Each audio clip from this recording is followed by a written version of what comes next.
వచ్చిన అతి తక్కువ సమయంలో అనేక హామీల్ని పూర్తి చేసుకుంటూ దాంట్లో ముఖ్యంగా ఈరోజు మన రాష్ట్రానికి అతి ముఖ్యమైనటువంటి సమస్య రాజధాని. ఆ రాజధాని సమస్యని అమరావతి 2.0 కింద పునఃప్రారంభించి ప్రజలకి జాతికి అంకితం చేసినటువంటి ముఖ్యమంత్రి గారికి, అదేవిధంగా ముఖ్యంగా పవన్ కళ్యాణ్ గారికి రేపొద్దున వచ్చేసి అమరావతి అభివృద్ధి కార్యక్రమాలు అమరావతిని ఈరోజు ముందు తీసుకెళ్లే విధంగా ప్రధానమంత్రి గారు కూడా స్వయంగా పాల్గొనడం చాలా సంతోషం. అందరు కూడా ప్రత్యేక ధన్యవాదాలు తెలియజేస్తున్నాం. అయితే మరీ ముఖ్యంగా మీకు చెప్పాల్సినటువంటి కొన్ని విషయాలు ఉన్నాయి. ఈరోజు ఆంధ్రప్రదేశ్ రాష్ట్రంలో మనకు రాజధాని లేదు.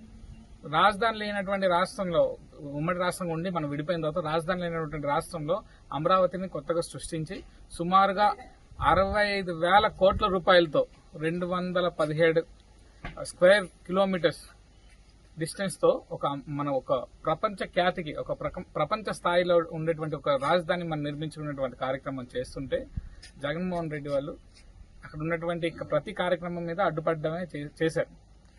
గతంలో ఏదైతే మనకు వరల్డ్ బ్యాంక్ అవుతేనేమి, లేకపోతే ఏషియన్ డెవలప్మెంట్ బ్యాంక్ అయితేనేమి, వాటి ద్వారా కొన్ని వేల కోట్ల రూపాయలు నిధులను తీసుకొచ్చి, అప్పు రూపంలో నిధులను తీసుకొచ్చి ఈరోజు ప్రపంచంలో ఎక్కడ లేని విధంగా మొదటిసారి సోలార్ క్యాపిటల్ కింద నిర్ణయించి, అంటే ప్రతి ఇంటికి అక్కడ అమరావతిని నిర్మించే ప్రతి కార్యాలయం అవ్వచ్చు, ఇల్లు అవ్వచ్చు, ఏ బిల్డింగ్ అవ్వచ్చు అయినా ప్రతి ఇంటి రూఫ్ టాప్ మీద సోలార్ పవర్ ఇప్పించి సస్టైనబుల్ ఎనర్జీని తీసుకొచ్చినటువంటి ఘనత ముఖ్యమంత్రి గారు.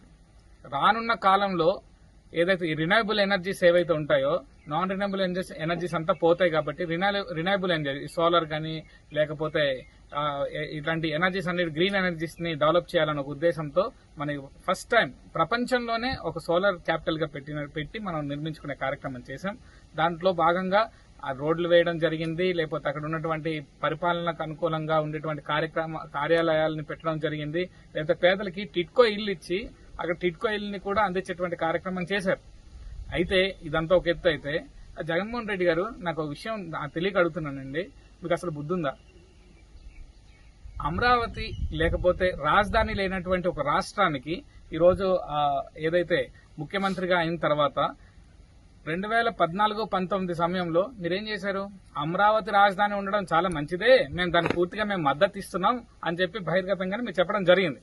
అయితే 2019 తర్వాత జగన్మోహన్ రెడ్డి గారు ముఖ్యమంత్రి అయిన తర్వాత మన రాష్ట్రానికి 3 రాజధానులు కావాలి, 5 రాజధానులు కావాలి, లేదా 13 రాజధానులు కావాలి అన్న ఒక ఉద్దేశంతో, అలాంటి నెపంతో కనీసం రాజధాని వైపు ఒక రూపాయి డబ్బులు కూడా ఇవ్వలేనటువంటి పరిస్థితి, అభివృద్ధి చేయనటువంటి పరిస్థితి.